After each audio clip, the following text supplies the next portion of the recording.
کیا کالا جادو کرنے والا کافر ہو جاتا ہے؟ نیز کیا جادو کے ذریعے کسی کا رزق متاثر یا بند کیا جا سکتا ہے؟ جادو کے بارے میں ایک بات تو یہ کہ جادو کی تاثیر حق ہے۔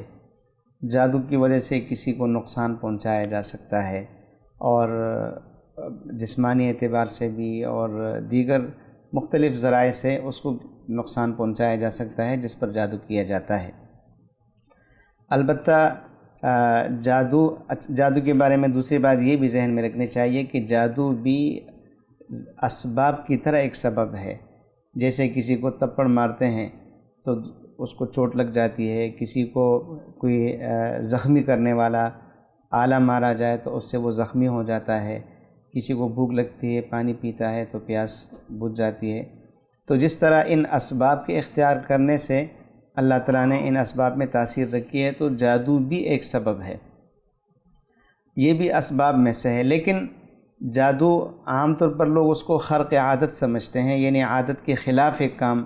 اس کی وجہ یہ ہے کہ جادو کی تعریف میں یہ بات داخل ہے ما لطف مأخذہ ودق، کہ جس کا ماخذ بہت لطیف ہو، باریک ہو، یوں سمجھیں کہ اس کا جو بنیادی سبب ہے، ماخذ جہاں سے وہ کام لیا جا رہا ہے یا کیا جا رہا ہے، وہ اتنا تیز اور باریک ہوتا ہے کہ وہ پکڑائی میں نہیں آتا، گرفت میں نہیں آتا، جس کی وجہ سے لوگ یہ سمجھتے ہیں کہ یہ خرق عادت ہے، حالانکہ وہ خرق عادت نہیں ہوتا، وہ بھی ظاہری اسباب میں سے ایک سبب ہے۔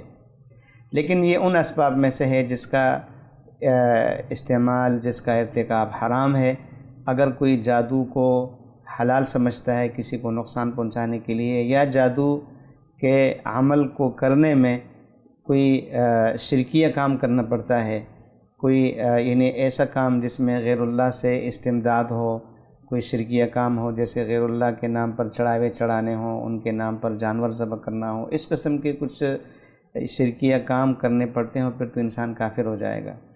لیکن اگر کوئی شرکیہ کام نہیں کر رہا ہے لیکن کسی کو نقصان پہنچانے کے لیے وہ یہ عمل کرتا ہے تو حرام ہے۔ آپ صلی اللہ علیہ وسلم نے فرمایا اجتنبوا السبع الموبقات، 7 مہلک گناہوں سے بچو، ان گناہوں سے جو انسان کو ہلاک کر دینے والی ہے۔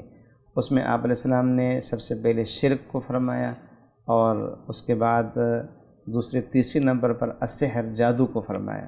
تو جادو بہت بڑا گناہ ہے، اگر حلال سمجھے یا اس میں شرکیہ کام کا ارتکاب کرے تو پھر تو انسان کافر ہو جاتا ہے، اور جس پر جادو کیا جاتا ہے اس پر اثر انداز ہو سکتا ہے، یہ جادو کا اثر حق ہے۔ رسول اکرم صلی اللہ علیہ وسلم پر بھی جادو ہوا تھا، اور پھر قرآن کریم کی 2 سورتوں کی تاثیر سے اللہ تعالیٰ نے وہ سلسلہ، وہ اثر ختم فرمایا۔